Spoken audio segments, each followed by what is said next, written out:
ইলিশ ধরা সরকারি নিষেধাজ্ঞা শুরু হবার পর থেকে রাজধানী দেখা দিয়েছে মাছের টানটন। গত 2 সপ্তাহ ধরে সরবরাহ কমে যাওয়ায় রুই, কাতল, চিংড়ি, ট্যাংরা থেকে শুরু করে ছোট মাছ সব কিছুরই দাম বেড়েছে প্রতি কেজিতে 40 থেকে 50 টাকা পর্যন্ত।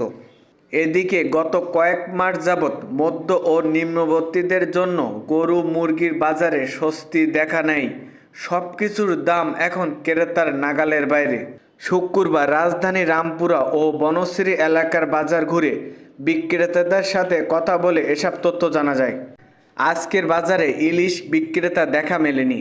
অন্যদিকে ট্যাংরা, চিংড়ি, পাবদা সব ধরনের মাছের দাম বেড়েছে আগের তুলনায়।